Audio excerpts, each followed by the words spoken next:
Hello साथियों, नमस्कार आप सभी को। कैसे हैं आप लोग? उम्मीद है तो सब लोग अच्छे होंगे। और आज की इस वीडियो में हम डिस्कस करने वाले हैं RPSC senior teacher grade 2 math expected cut off 2025 की। यानी दोस्त, आप सभी का आरपीएससी सीनियर टीचर ग्रेड 2 का पूरा एग्जाम खत्म हो गया है। और आज की इस वीडियो में हम पूरा डिस्कस करेंगे कि मैथ सब्जेक्ट में आपका इस बार क्या एग्जाम का लेवल था, इसमें आप सभी का कितना गुड अटेम्प्ट होना चाहिए क्वेश्चन का। पेपर वाइज बात करेंगे, फर्स्ट पेपर सेकंड पेपर में आप सभी का मिनिमम स्कोर क्या होना चाहिए, उस हिसाब से ओवरऑल आप सभी का कितना स्कोर हो कि आप अपने आप को सेफ समझ सके। तो दोस्त, अगर आप लोग का भी सब्जेक्ट मैथ था तो आप लोग एक बार इस वीडियो को पूरा देखना। इस वीडियो में कंप्लीट इन्फॉर्मेशन लेकर आए हैं, जैसे कि आपके मैथ सब्जेक्ट में टोटल पोस्ट कितनी थी, फॉर्म कितना अप्लाई हुआ था, कितने लोगों ने एग्जाम दिया, एक सीट के लिए क्या आपका कॉम्पिटिशन इसमें होगा। फिर आपको हम मिनिमम क्वालिफाइंग स्कोर भी बताएंगे कि आपका पेपर वाइज क्या मिनिमम स्कोर होना चाहिए। फिर आपको हम सेफ स्कोर बताएंगे और आप लोग को जितना भी स्कोर दोस्त बताएंगे, अगर आप लोग का उतना स्कोर आ रहा होगा तो आप अपने आप को सेफ समझ सकते हो।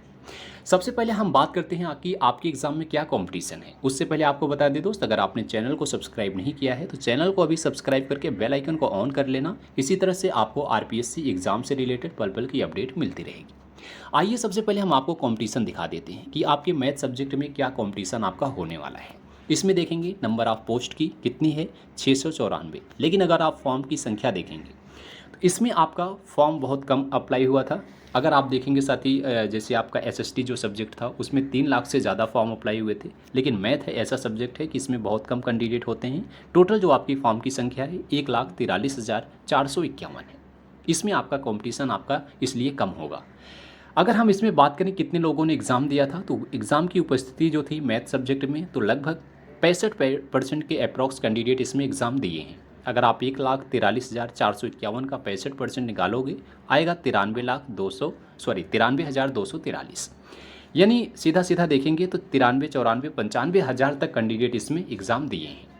एक सीट का कंपटीशन देखेगो तो इससे आप सीधा डिवाइड कर दो 93,243 से, जितनी वैकेंसी है डिवाइड करोगे तो आपका एक सीट का कंपटीशन आ जाएगा 134 स्टूडेंट का। लेकिन अगर आप एसएसटी का कंपटीशन देखोगे, अदर सब्जेक्ट का कंपटीशन अगर आप देखोगे तो उसमें आपका लगभग 2,000-2,500 कैंडिडेट का कंपटीशन एक सीट के लिए आ रहा था। उसके हिसाब से दोस्त आपका मैथ में आपका बहुत कम कंपटीशन होने वाला है। एक सीट के लिए कितने कैंडिडेट फाइट कर रहे हैं? 134 कैंडिडेट फाइट कर रहे हैं। ये आपकी ओवरऑल एग्ज़ाम का लेवल है मैथ सब्जेक्ट के लिए। अब इसके बाद हम बात करते हैं कि आपके एग्ज़ाम का लेवल क्या था। इसमें आप सभी का मिनिमम क्वालिफाइंग मार्क्स क्या होना चाहिए, पूरा आपको सब्जेक्ट वाइज बताएंगे दोस्त। इसमें सबसे पहले बात कर लेते हैं आपके पेपर वाइज एग्ज़ाम लेवल की। इसमें अगर देखेंगे आपका जो फर्स्ट पेपर हुआ था जीके का, इसका लेवल कैसा था? इसका लेवल जो है मॉडरेट टू हार्ड हुआ है इस बार, मॉडरेट टू हार्ड। तो इसमें आपका कितना अटेम्प्ट होना चाहिए कि आप अपने आप को सेफ समझ सकें? गुड अटेम्प्ट की अगर हम बात करें, 100 क्वेश्चन में से कितना आपका अटेम्प्ट होना चाहिए? तो देखिए, अगर हम बात करें 100 क्वेश्चन आपका था 200 नंबर में, तो इसमें आपका कितना मिनिमम स्कोर होना चाहिए? तो अगर आप लोग इसमें 50% भी स्कोर कर रहे हैं तो आपका ठीक है। 50 से 55 मान के चलना। 50 से 55 क्वेश्चन अगर आपका फर्स्ट पेपर में सही हो रहा है, निगेटिव नंबर काटने के बाद 50-55 सही किए हैं तो आप लोग के लिए स्कोर बिल्कुल जो है अच्छा रहेगा। आप लोग के लिए बिल्कुल सेफ स्कोर होगा फर्स्ट पेपर के लिए। लेकिन वहीं सेकंड पेपर की बात करें, सेकंड में आपका कितना स्कोर होना चाहिए? क्योंकि इसका जो लेवल था आपका मैथ का, इसका लेवल मॉडरेट टू हार्ड हुआ है। इसमें आप सबका कितना अटेम्प्ट होना चाहिए दोस्त? तो 150 में से आपके 300 नंबर का एग्ज़ाम है, तो 150 में से मिनिमम आप लोग का इसमें 75 से 80 क्वेश्चन तक सही होना चाहिए। अगर जिस भी कैंडिडेट का 75 क्वेश्चन भी मान लो मिनिमम सही हुआ है तो बिल्कुल अच्छा स्कोर है दोस्त, घबराने की ज़रूरत नहीं है। जो भी बता रहे हैं कि आपका इसमें 90 से ज़्यादा 80 100 के लगभग सही होना चाहिए, तो उस लेवल का पेपर दोस्त नहीं था। जिस हिसाब से पेपर था, अगर आप लोग का 75 क्वेश्चन भी सही हो रहा है इसमें, तो आप लोग का बहुत अच्छा स्कोर है, घबराने की ज़रूरत नहीं है दोस्त। ये आपके सब्जेक्ट वाइज आपका स्कोर होना चाहिए। अगर आप लोग का साथी इससे किसी सब्जेक्ट में हो सकता है कि फर्स्ट पेपर में इससे कम हो, लेकिन सेकंड पेपर में कुछ कैंडिडेट का ज़्यादा हो सकता है, या सेकंड में आपका कम हो फर्स्ट में ज़्यादा हो सकता है, तो ओवरऑल आप सभी का क्या सेफ स्कोर होना चाहिए कैटेगरी वाइज, वो अभी हम आपको लास्ट में बताते हैं। इसमें आप लोग की कट ऑफ कितने पे लगेगी आप सबको पता है। 250 क्वेश्चन इसमें थे, 500 नंबर का एग्जाम था, तो इसमें आपके 500 में से आपकी मिनिमम कट ऑफ लगती है। तो आप लोग का एक बार यहाँ पर देखना चाहेंगे आप लोग मिनिमम क्वालिफाइंग मार्क्स, क्योंकि बहुत सारे कैंडिडेट का डाउट होता है कि इसमें मिनिमम क्वालिफाइंग मार्क्स क्या है, कि हमारा ओवरऑल 40% होना चाहिए कि या पेपर वाइज। तो इसमें जो आपका साथी रखा गया है, आपका मिनिमम क्वालिफाइंग मार्क्स जो 40% का है, ये आपका दोनों पेपर में है। तो इसमें आपका फर्स्ट पेपर में भी 40% होना चाहिए, यानी 80 नंबर आपका जीके में होना चाहिए।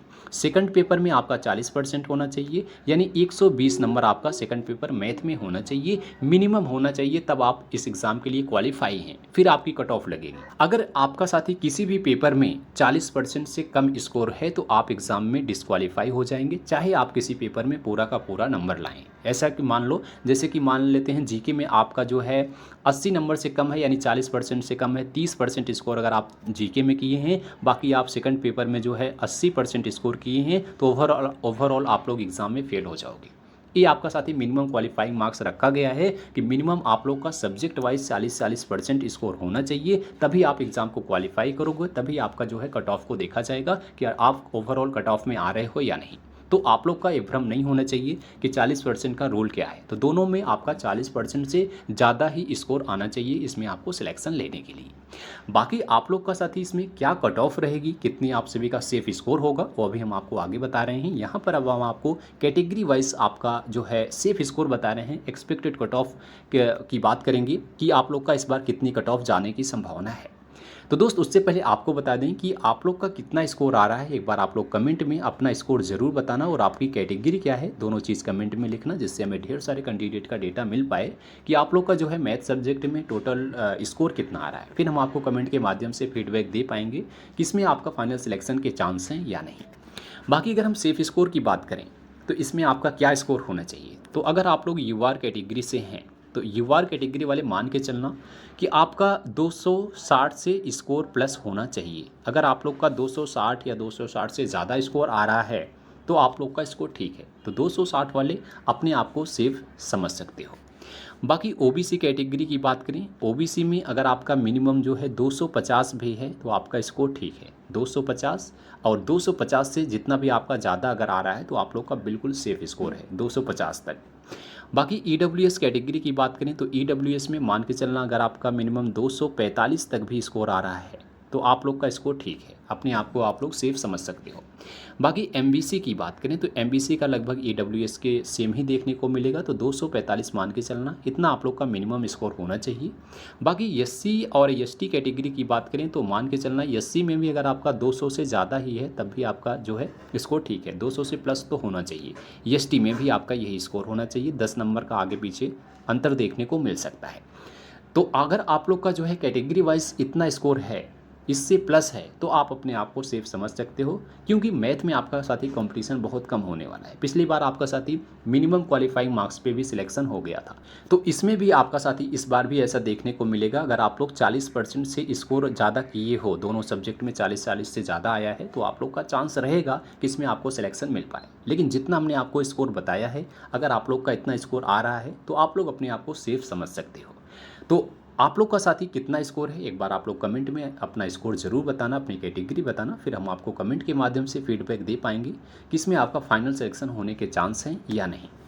बाकी दोस्त, अगर आपको वीडियो अच्छी लगी हो तो वीडियो को लाइक करना, दोस्तों में भी शेयर करना, और इसी तरह से आप लोग आरपीएससी एग्ज़ाम से रिलेटेड पल पल की इन्फॉर्मेशन चाहते हैं तो चैनल को सब्सक्राइब कीजिएगा। मिलते हैं अगली वीडियो में, तब तक के लिए जय हिंद, जय भारत।